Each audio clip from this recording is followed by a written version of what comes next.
আশা করি সবাই ভালো আছো। আজকে কি আমরা আংশিক ভগ্নাংশের গাণিতিক সমস্যা দেখব। তো আংশিক ভগ্নাংশ তোমরা কি করছো, ক্লাস 10 তোমরা এই আংশিক ভগ্নাংশ সমাধান করে আসছো। তো আংশিক ভগ্নাংশের এই যোগজীকরণে কিছু অঙ্ক আছে যেগুলো কিনা আংশিক ভগ্নাংশে রূপান্তর করে নিয়ে সলভ করতে হয়। তো সেগুলো কি, তো আমাদের প্রশ্ন দেওয়া আছে কি, integration of x plus 1 by x minus 3 into x plus 2 dx নির্ণয় করো।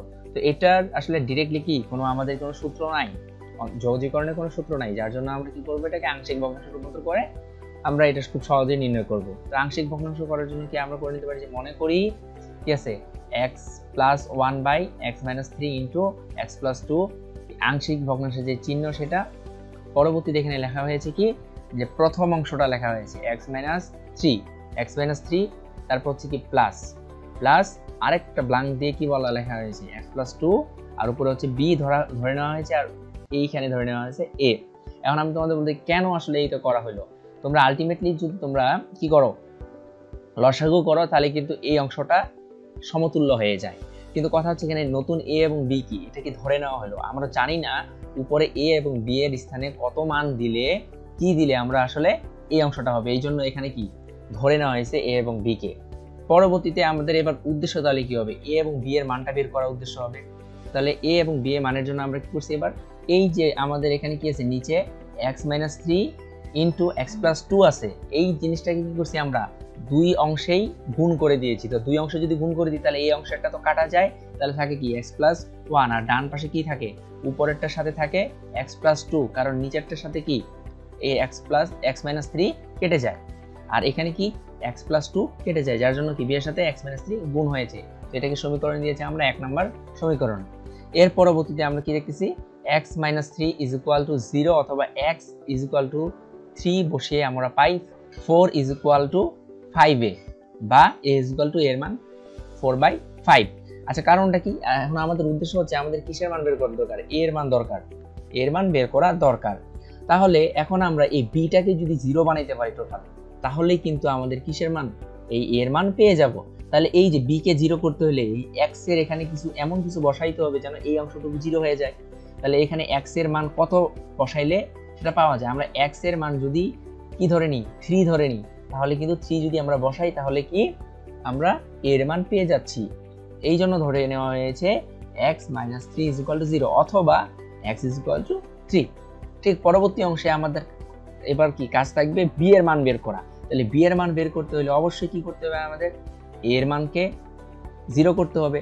তাহলে অলরেডি আমরা এর মান পেয়ে গেছি 4/5, অথবা তোমরা যদি এটা না বসিয়ে করতে চাও তাহলে তোমরা কি করতে পারো, এখানে x এর মানটাকে এমন একটা মান ধরে নাও যেটা কিনা এই a কে 0 করবে। তাহলে x এর মান কত ধরে নিতে পারতাম না, -2 ধরে নিতে পারতাম। এই -2 ধরে নিয়ে তাই করলাম এবং আমরা b এর মান পেয়ে গেলাম। b এর মান আলটিমেট মান হচ্ছে 1/5।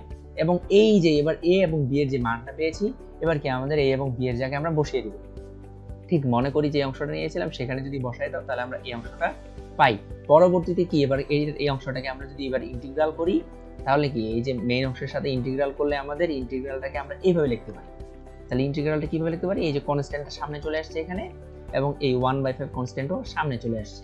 তাহলে এই অংশকে যদি আমরা ইন্টিগ্রাল করি তাহলে আমরা পাই 4/5 ln mod of x minus 3 plus 1/5 ln x plus 2 plus c হচ্ছে কনস্ট্যান্ট। এই হচ্ছে আমাদের সলিউশন। ঠিক এর পরবর্তী অঙ্কে আমরা কি পাই, পরবর্তী অঙ্কে আমাদের বলেছে যে integral of x by x minus 1 into x square plus 1 dx এর নির্ণয় করতে বলা হয়েছে।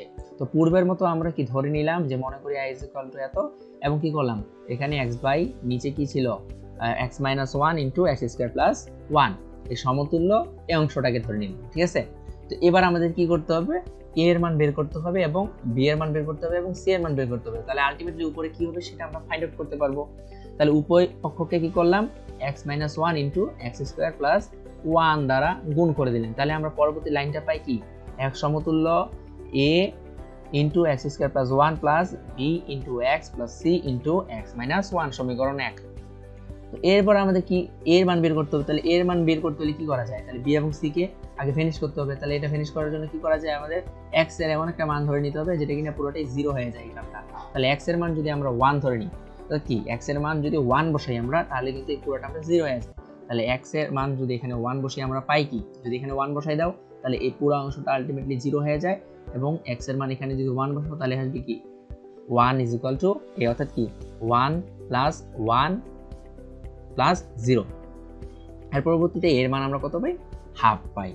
এবং এবার যদি কি করতে হবে আমাদের, x এর মান যদি 0 বসিয়ে আমরা পাই 0 is equal to a minus c। কিভাবে পেলাম, এবার এই জায়গায় x এর মানটাকে আমরা 0 বসাইছি, তাহলে এবার যদি 0 বসাই, দেখো যদি 0 বসাই তাহলে এই একটা টার্মে থাকে কি a থাকে, আর এই অংশটাই কি হয়, এই x এর সাথে যেই টার্মটা ছিল b সেটা কি 0 হয়ে গেছে, এবার b ও 0 হয়ে গেছে।